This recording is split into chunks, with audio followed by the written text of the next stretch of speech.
Hello, this is Dr. Namfez, and today we are going to talk about the modes of ventilator and how to handle a patient in a critical situation and how to use a ventilator.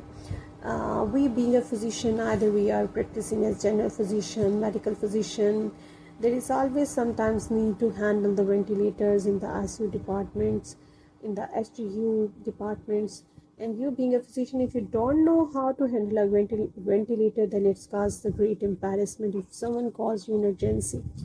So even if you're rotating in the foreign countries and someone asks you that how to handle the ventilator, you must know it. It is required in inpatients. When some patient get critical, you always have some ventilator in your ward. Even if you are practicing pediatric and patients, the children who come with the birth asphyxia, respiratory distress syndrome, or even if you are in the surgical departments and after acute lung injury or trauma, the patient have ARDS, and in those cases, you have always put the patient on the vent. So if you know that how to handle a ventilator, what are the modes of ventilator, then you would be better able to handle that case, and you will be appreciated in your team as well. So let's talk about the modes of ventilation without wasting further time. So first mode of ventilation that I'm going to talk about is continuous mandatory ventilation. It is the mode where the ventilator provides the all breaths with the patient unable to trigger breaths independently. Actually, the continuous mandatory ventilation, it is totally controlled by the machine. Patient cannot give it spontaneous breath, or the patient is when the patient is not able to respire, when the patient is apneic. So in the continuous mandatory ventilation, the CMV mode, the machine controls all the parameters of respirations without the assistance of the patient. So CMV provides completely ventilatory support with the ventilator taking all the aspects of breathing, all the parameters, and in this mode the patient is fully dependent on the ventilator for ventilation, making it suitable for patients with limited or no spontaneous breathing abilities. So parameters that we have to set: tidal volume, respiratory rate. So you must know that how we adjust the tidal volume. It's 5 to 8 milliliter per kg. So for a 72 kg man, you have to multiply 5 by the 72, and you then can calculate that tidal volume, and you can adjust the machine to that tidal volume. And for the respiratory rate, we keep the number of breaths per minute 16 to 20 according to the patient condition. We also repeat ABGs and look if the patient need ventilator setting needs to be readjusted. For example, if the patient is hypercapnic, we can increase the respiratory rate and adjust the ventilator setting accordingly, so that patient is able to remove more of the carbon dioxide in case of respiratory acidosis. So if we feel that patient is in respiratory alkalosis, we adjust the respiratory rate to a less number, so that patient may not remove excess of the carbon dioxide, may not wash out excess of the carbon dioxide. So all the parameters that we adjust in the continuous mandatory ventilation are according to the patient situation, are according to the EVG's report that we get. So it is very important to keep in mind that how we adjust the ventilator setting in the case of continuous mandatory ventilation, that is totally controlled by the machine with no efforts from the patients. So we can adjust the CMV mode either into the volume control or the pressure control manner. And CMV is typically used in patients who are apneic, that are not breathing. In operation theaters, while the surgeries are being done, we use this mode. When the patient is deeply sedated and completely paralyzed, we set a tidal volume and all other parameters. The ventilator resists the patient's own ventilation in this case. An important thing that we have to keep in mind that patient cannot be weaned off during the CMV mode. That is, there is no gray area between awake and sleep patient. So sometimes there is the CMV is often interchangeably used with the assisted controlled ventilation we will talk about next. The assisted controlled ventilation, it was invented after the CMV mode to assist patient to wean off. Where in the assisted control, the patient can initiate breaths, but the ventilators will always deliver a mandatory breath. That's a different thing. If I start talking about assisted control in the CMV mode, you will get confused. So let's not talk about that assisted control. Let's just talk about the CMV mode. And in the CMV mode, we said that the ventilator machine is completely controlling the patient respiration. Patient has no spontaneous effort, and we use this in OTs when the patient is apneic and when the patient is paralyzed in certain neurological conditions. For instance, in the neurological damage, myasthenia gravis, GV syndrome, in the hemiplegia, when the patient's respiratory muscles are not working in any of the cases. So we can put the patient on the CMV mode. And I think this is enough. If I will go further, it will cause confusion. Then let's talk about the assisted control method. What is the assisted control method of ventilation? So the assisted control, it was invented after the CMV mode to assist patient in wean off. Like in the control mandatory ventilation, there was no gray area. We were not able to wean off the patient between. But the assisted control in this patient is able to generate its own spontaneous breathing. Like it's a mode of mechanical ventilation where the ventilator delivers breaths at a set rate, but the patient can initiate additional breaths by triggering the ventilator. For instance, in this case, the patient is breathing at a tidal volume of 150, and we have adjusted the machine on the tidal volume of 250 or 300. Then 300 plus 150, it will add up. So tidal volume of the ventilator and tidal volume of the patient's spontaneous breath will add up, and that will be the total tidal volume. But one of the drawback of this assisted ventilation is that patient's spontaneous tidal volume, if the patient is breathing at an increased tidal volume, it will add up with the ventilator's tidal volume, and it can increase the minute ventilation. So if there is the patient is breathing at the increased tidal volume, and we have set the machine on the 250 tidal volume, and the total tidal volume goes more than 500, so it can lead to respiratory alkalosis. So let me clear more about it. In the AC mode, that is assisted control mode of ventilation, the ventilator always delivers a set tidal volume where the breath is triggered by the machine or the patient.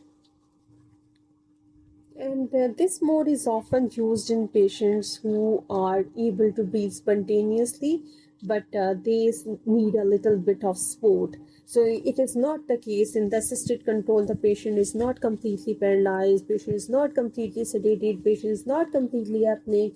So here the patient has some of the spontaneous breaths, and the machine is assisting in this method. So the ventilator delivers a set number of breaths per minute, and it is determined by the respiratory rate setting that we adjust on the ventilator. The patient can trigger additional breaths by initiating their own inspiratory effort, as I talked about, which will then result in the ventilator delivering a full set tidal volume.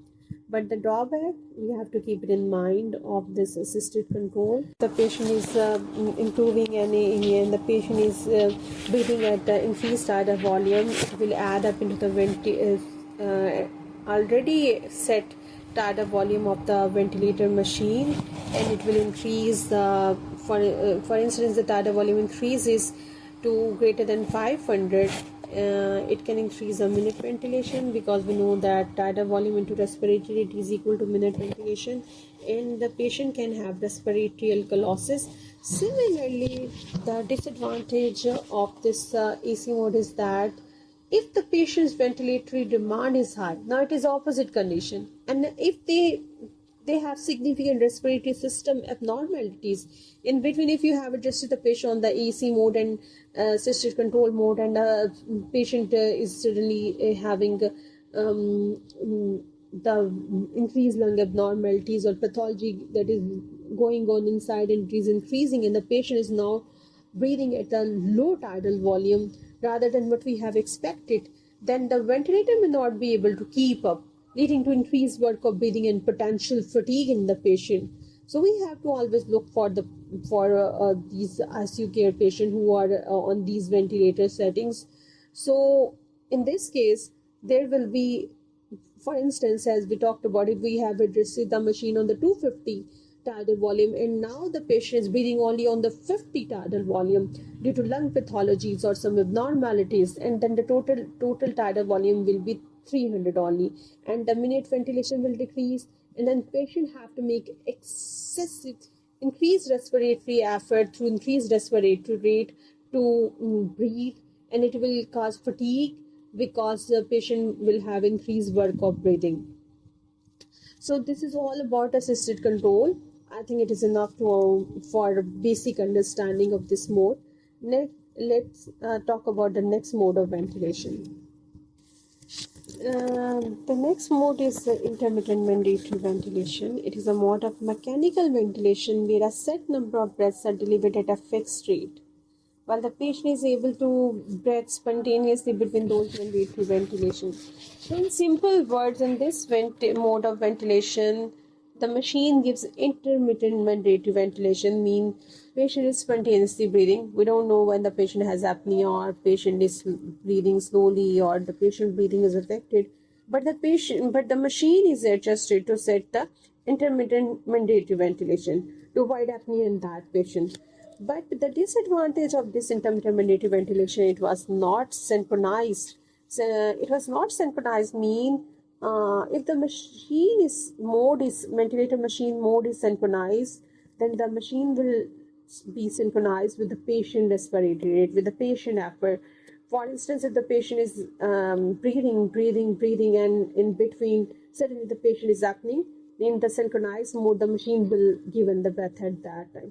But in this intermittent mandatory ventilation that was invented before the next mode of ventilation, that is synchronized intermittent mandatory ventilation, in this previous mode, that is IMV mode, that is intermittent mandatory ventilation, the ventilator gives intermittent mandatory ventilation to avoid apnea, but it is not synchronized.